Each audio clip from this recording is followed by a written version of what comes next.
আসসালামু আলাইকুম রহমতুল্লাহি অবরকাতুহু। সম্মানিত দর্শক, জনাব তারেক রহমান সাহেবের সরকার ৬ মাস অতিক্রান্ত করেছে। আমাদের দেশের যে চিরাচরিত প্রথা, সেই প্রথা অনুযায়ী একটি সরকারকে বা যেকোনো একটি প্রতিষ্ঠানকে সাধারণত মাস ৬ সময় দেওয়া হয়, যেটিকে বলা হয় মধুচন্দ্রিমা। তো সেদিক থেকে সরকারের এই প্রথম ৬ মাস, এটিকে যদি আপনি মধুচন্দ্রিমা ধরেন, এই মধুচন্দ্রিমার সময় পার হয়ে গেছে। এখন সরকারের সামনে কতগুলো রূঢ় বাস্তবতা দেখা দিয়েছে। এই বাস্তবতাগুলো নিয়ে কথা বলব, কিন্তু তার আগে এই সরকারের যে শুরুটি, এটি কেমন ছিল? তার বাস্তব প্রমাণ আমরা দেখি যখন জনাব তারেক রহমান সাহেব লন্ডন থেকে এসে ঢাকার পূর্বাঞ্চলের যে ৩০০ ফিট সড়ক, এই সড়কে তিনি প্রথম পাবলিক গ্যাদারিং বা পাবলিক মিটিং করেছিলেন। সেখানে ইংরেজিতে তিনি একটি শব্দ বলেছিলেন, আই হ্যাভ এ প্ল্যান। পরে অবশ্য এটাকে অ্যামেন্ডমেন্ট করে তিনি বলেছিলেন, উই হ্যাভ এ প্ল্যান। আপনারা জানেন যে আমেরিকার ধর্মীয় নেতা মার্টিন লুথার কিং জুনিয়র, দুজন মার্টিন লুথার কিং ছিলেন। প্রথমজন সেই সে বিখ্যাত, মানে প্রথমজন, আর দ্বিতীয়জন হল আমেরিকার। তো দ্বিতীয়জন আমেরিকার, তার যে স্বপ্ন, তার যে কথা, তার যে বক্তব্য, সেগুলো নিয়ে আই হ্যাভ এ ড্রিম। তিনি একটা স্বপ্ন দেখেছিলেন ৫০-এর দশকে, যেমন একদিন আসবে যেখানে কালোরা এবং সাদারা একে অপরের সঙ্গে হাতে মিলিয়ে তারা কাজ করবে, তাদের মধ্যে হিংসা দেশ থাকবে না। তো এই তার যে বিখ্যাত স্বপ্ন, সেই স্বপ্ন বলার পরেই আততায়ীর হাতে তিনি যখন নির্মমভাবে খুন হন, তখন তার সেই স্বপ্নটি, আই হ্যাভ এ ড্রিম, সে ড্রিমটি অমরত্ব লাভ করে। ঠিক তদ্রূপ মার্টিন লুথার কিংয়ের মতো করে জনাব তারেক রহমান সাহেব বলেছেন, আই হ্যাভ এ প্ল্যান। কারা তাকে এই বক্তব্য শিখিয়ে দিয়েছেন বা তিনি নিজে লিখেছেন বা নিজে বলেছেন, আমি এটা বলতে পারবো না। তবে মার্টিন লুথার কিংয়ের যদি পরিণতি আপনি চিন্তা করেন, তাহলে তার যে ড্রিমটি, এই ড্রিমটি আমেরিকান সমাজ গ্রহণ করতে পারেনি, এবং তারা, অর্থাৎ আমেরিকান সমাজ, মার্টিন লুথার কিংকে মেরে ফেলেছে। কাজেই একজন মৃত ব্যক্তি, যিনি কিনা তার স্বপ্নের জন্য মারা গিয়েছেন, তার এক্সপেকটেশনের জন্য মারা গিয়েছেন, তার প্ল্যানের জন্য মারা গিয়েছেন, তার সেই বক্তব্যটি একজন পলিটিক্যাল লিডার বাংলাদেশে এসে বলেছেন। তো কাজেই তার সেই স্বপ্নটিকে যদি অমরত্ব দিতে হয় বা তার প্ল্যানটিকে যদি অমরত্ব দিতে হয়, তাহলে তো মার্টিন লুথার কিংয়ের পরিণতি তাকে ভোগ করতে হবে। এই যে সহজ সরল সমীকরণটি বা ইতিহাসটি তারেক রহমান সাহেবের কাছে কেন বলেনি লোকজন, বা কেন উনি এই ইতিহাসটি জানেননি? তিনি যদি নেলসন ম্যান্ডেলার কোনো শব্দকে ন্যারেট করতেন, তিনি যদি রোনাল্ড রিগানের কোনো শব্দকে ন্যারেট করতেন, ওটা আরও বেশি, মানে যাকে বলে, বাস্তবতা পেত। তিনি যদি মার্কাস আর্লিয়াস, জুলিয়াস সিজার, ওনাদের কোনো বক্তব্যকে করতেন, যারা মানে তাদের রাজনৈতিক যে পরিকল্পনাগুলো, সেই পরিকল্পনাগুলো তারা বাস্তবায়ন করে যেতে পেরেছিলেন। কোনো স্বপ্ন তারা কাউকে দেখাননি ডক্টর মোহাম্মদ ইউনূসের মতো, আর সে স্বপ্নর কথা বলার কারণে তাদের মরতে হয়নি। এইরকম যারা সফল মানুষ, যারা তাদের প্ল্যানকে বাস্তবায়ন করে গেছেন টু দি পয়েন্টে, তো সেরকম স্বপ্ন জাতিকে না দেখিয়ে তিনি যখন বললেন, আই হ্যাভ এ প্ল্যান, এখন এই ৬ মাসে আমরা তার সেই প্ল্যানগুলো কি দেখলাম, প্ল্যানগুলোর অবস্থা কি?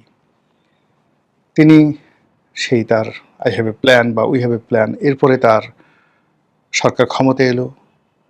তিনি তার প্ল্যান অনুযায়ী আমরা দেখলাম যে বিরাট ঢাউস প্রকৃতির একটি উপদেষ্টা পরিষদ তিনি গঠন করেছেন, একটি মন্ত্রী পরিষদ গঠন করেছেন। তার আপনজন, বিশ্বাসজন, প্রিয় ভাজন, তিনি কাউকে বঞ্চিত করেননি। এবং যাকে বলা হয় রাষ্ট্রীয় পদ পদবি দিয়ে মানুষকে খুশি করার, সুখী করার যদি কোনো প্ল্যান কারো থাকে গত ১০০ বছরে এশিয়ার সাবকন্টিনেন্টে, তারেক রহমান সাহেবের মতো এরকম সফল কেউ নন। তিনি তার ঘরের ঝাড়ুধার থেকে শুরু করে মুচি, তার ড্রাইভার, তার পিয়ন, তার আড্ডালি, তার বন্ধু, তার আত্মীয়, তার স্বজন, তার শুভানুদ্দাহী, তার সঙ্গে যারা কথা বলেছেন, এমন কোনো মানুষ নেই যে গত ৬ মাসে তার আপনজনদেরকে তিনি মানে এই রাষ্ট্রীয় কর্মে একীভূত না করেছেন। সবাইকে করেছেন। অনেকে অখুশি, দলের যারা সিনিয়র নেতৃবৃন্দ রয়েছেন তারা অনেকে অখুশি, কিন্তু খুশির পরিমাণ বেশি।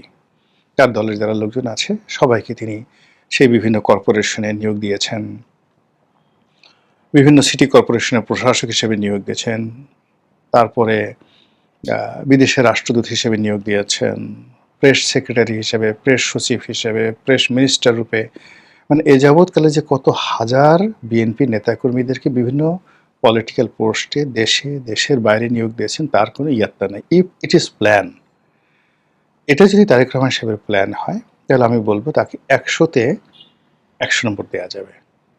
এরকম কাজ তার আব্বাও করতে পারেনি, তার মাও করতে পারেননি, শেখ হাসিনাও করতে পারেনি। তিনি সবাইকে, তার সঙ্গে ধরেন যাদের বন্ধুত্ব ছিল, তার সঙ্গে যার বিশ্বাসযোগ্য সম্পর্ক ছিল, এমনকি দলের বাইরে যে সমস্ত লোকজন ছিল, অন্য দল থেকে এনেছেন, মোরলেস সবার সঙ্গে তিনি কথা রেখেছেন, কমিটমেন্ট রেখেছেন এবং সবাইকে একটা সুযোগ করে দিয়েছেন কাজ করার জন্য। তো এটা যদি প্ল্যান হয়, সেই প্ল্যান তিনি বাস্তবায়ন করেছেন। ২ নম্বরে যেটা আছে সেটি হলো এই তার প্ল্যান বাস্তবায়ন পর তিনি যাদেরকে সুযোগ দিয়েছেন তারা কি ঠিকমতো পারফর্ম করছেন? এটা খুব দুঃখজনক। কেউ পারফর্ম করেননি। সবাই একটা বিরাট অংশ তার সঙ্গে মুনাফিকি করেছেন। অনেকে আকণ্ঠ দুর্নীতিতে নিমজ্জিত হয়ে গেছেন। অনেকে জনরোষের শিকার হয়েছেন। অনেকে কর্মক্ষেত্রে ব্যর্থতার পরিচয় দিয়েছেন এবং এই কথাগুলো চমৎকারভাবে তার দলের মহাসচিব জনাব মির্জা ফখরুল ইসলাম আলমগীর বলেছেন যে এখানে আসলে অনুকরণ করার মতো যদি কিছু থেকে থাকে বা কেউ থাকে সেটা কেবলমাত্র প্রধানমন্ত্রী। বাকি আমরা যারা আছি আমরা কেউ ব্যতিক্রমধর্মী কিছু দেখাতে পারিনি, বরং আমাদের অনেকের বিরুদ্ধে অনেক দুর্নীতির অভিযোগ এসেছে এবং এই সকল দুর্নীতির মান, এই সকল দুর্নীতির যে প্রকৃতি, এটা এত নিম্নমানের এবং এতটা জঘন্য যেটি বলার মতো নয়। এবং এই ৬ মাসের মধ্যে যে কথাগুলো একেবারে কেউ কখনো কল্পনা করেনি, এটা আউট অফ প্ল্যান, এটা তারেক রহমান সাহেবের এই প্ল্যানের মধ্যে এটা ছিল না। সেটি হলো এই অল্প সময়ের মধ্যেই বিরোধী দল তাকে টেনে হিঁচড়ে ক্ষমতা থেকে নামাতে চাইবে, তার বিরুদ্ধে আরেকটা গণ অভ্যুত্থান করতে চাইবে, রাজপথে ছাত্র শিবির, ছাত্রদল মারামারি করবে, তারপর দেশের আইনশৃঙ্খলা যে অবস্থা এটা অবনতি ঘটবে, তার এবং তার পরিবারকে নিয়ে কটূক্তি করা হবে এবং তার বিরুদ্ধে সমালোচনা করার জন্য মামলা হবে, জেলে যেতে হবে। আমি দৃঢ়ভাবে বিশ্বাস করি এগুলো তার প্ল্যানের মধ্যে ছিল না, এগুলো প্ল্যানের বাইরে ঘটেছে।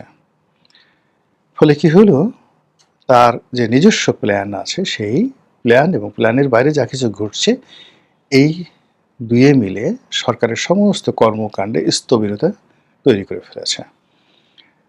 তিনি নিঃসন্দেহে প্ল্যান করেননি যে শেখ হাসিনা ডিসেম্বর মাসে ২০২৬ সালে ডিসেম্বর মাসে বাংলাদেশে ফিরে আসতে চাইবে।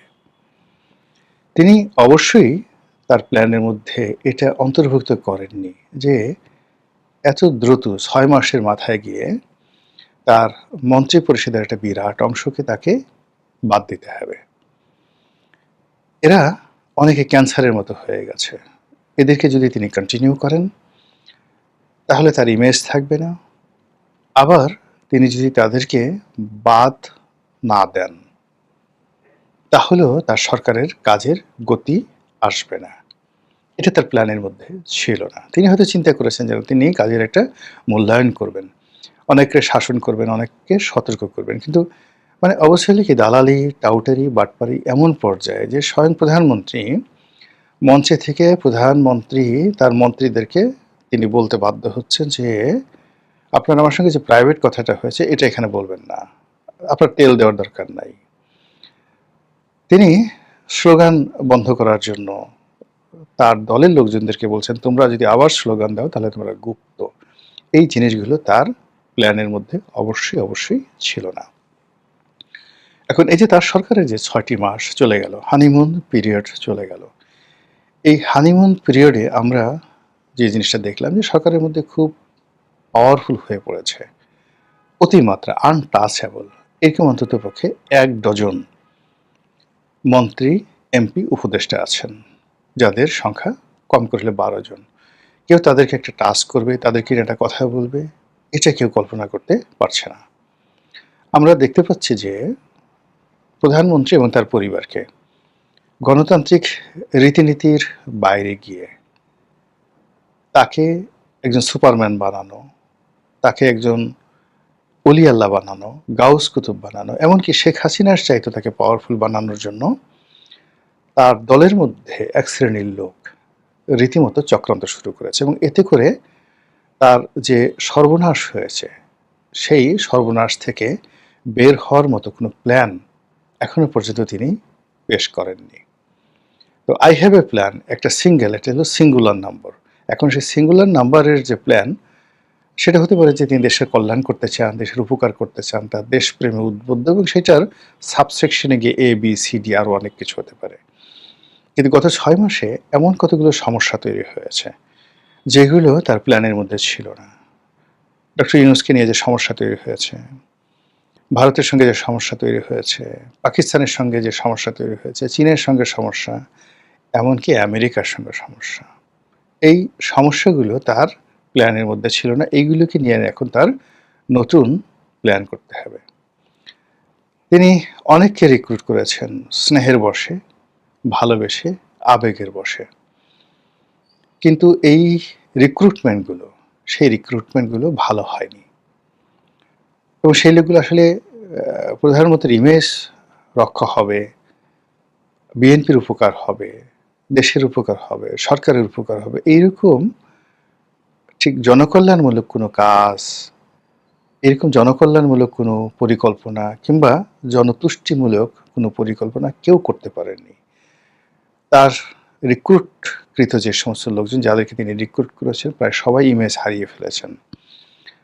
অনেককে দেখলে মানুষ ভুয়া স্লোগান দেয়, অনেককে দেখলে মানুষ রাগ হয়ে যায়, এবং অনেককে বিভিন্নভাবে লাঞ্ছিত করার জন্য মানুষ ওত পেতে বসে আছে। কাজী এ সকল বিষয়, অর্থাৎ তিনি যে রিক্রুটমেন্টগুলো করেছেন, এখানে তার যে প্ল্যান ছিল, এটা যদি আপনি প্ল্যান এ ধরেন, খুব ইমিডিয়েটলি তাকে যদি সার্ভাইভ করতে হয়, তাহলে তার প্ল্যান বি লাগবে। উইদাউট বি ছাড়া তিনি সাস্টেন করতে পারবেন না। তিনি বিভিন্ন সময় সমাজের বিভিন্ন শ্রেণী পেশা থেকে অনেককে তিনি ডেকেছেন, অনেকের সঙ্গে কথা বলেছেন। প্রফেসর আব্দুল আবু সাঈদ, প্রথম আলোর সম্পাদক, নুরুল কবির সাহেব, তারপর মাহফুজ আনাম সাহেব থেকে শুরু করে আর অনেকে, কেউ তার সঙ্গে দেখা করেছেন, কেউ তার সঙ্গে দুপুরের খাবার খেয়েছেন, কেউ তার সঙ্গে টেলিফোনে কথা বলেছেন। কিন্তু এই মানুষগুলো এই প্রধানমন্ত্রীর সঙ্গে যে সম্পর্কের কারণে তারা কেউ সমাজে এখন সম্মানিত নন। পুরো সমাজ তাদেরকে টিটকারি করছে, ঠাট্টা করছে, আরে তোমরা তো এখন গেছিলা, বিভিন্ন রকম কথাবার্তা হচ্ছে। এটাও সম্ভবত তার প্ল্যানের মধ্যে ছিল না, এবং এই প্ল্যানটা থেকে চেঞ্জ করতে হবে যে কেন একজন লোক প্রধানমন্ত্রীর সঙ্গে দেখা করলে তাকে নিয়ে লোকজন ট্রল করছে, কোনো একটা মানুষ প্রধানমন্ত্রীর পক্ষে কথা বলার সঙ্গে সঙ্গে লোকজন তাকে মাইনাসের খাতায় ফেলে দিচ্ছে। এটা কেন হচ্ছে? মাহমুদুর রহমান মান্নার মতো সর্বজন শ্রদ্ধেয় মানুষ, তিনি জেনুইনলি প্রধানমন্ত্রীর কতগুলো প্রশংসা তিনি করছিলেন, কিন্তু সেই প্রশংসা করার পরও দেখা গেল যে সামাজিক মাধ্যমে মাহমুদুর রহমান মান্না সাহেবকে নিয়ে যাচ্ছে তাই, আবার মন্ত্রী হওয়ার শখ, এত অপমান হয়েছে, মার খেয়েছ, তোমাকে মনোনয়ন দেওয়া হয়নি, নির্বাচনে দাঁড়াতে দেওয়া হয়নি, নির্বাচনের সময় ধাওয়া দিয়ে তোমাকে আঘাত করে, পিটুনি দিয়ে তোমাকে তারপরে শেষে হাসপাতালে পাঠানো হয়েছে, তুমি অসুস্থ ছিলে, তারপর তোমার দালালি যাচ্ছে না, এর অর্ধেক দালালি যদি তুমি শেখ হাসিনার জন্য করতে, তাহলে তুমি অনেক আগেই মন্ত্রী হতে পারতে। এই সমস্ত কথাবার্তা জনাব মাহমুদুর রহমান মান্নাকে শুনতে হচ্ছে। এই বিষয়গুলো, এই যে সরকারের ৬ মাস এবং প্রধানমন্ত্রীর যে প্ল্যান, এই প্ল্যানের বাইরে এই ঘটনাগুলো ঘটছে, এগুলো নিয়ে মূল্যায়ন করতে হবে এবং plan A B C D বাস্তবায়ন করতে হবে এবং এতেই সরকারের কল্যাণ, দেশের কল্যাণ, প্রধানমন্ত্রীর কল্যাণ, আর এই প্রধানমন্ত্রীর কল্যাণ হলে আমাদের সবার কল্যাণ হবে। মহান আল্লাহ আমাদের সবাইকে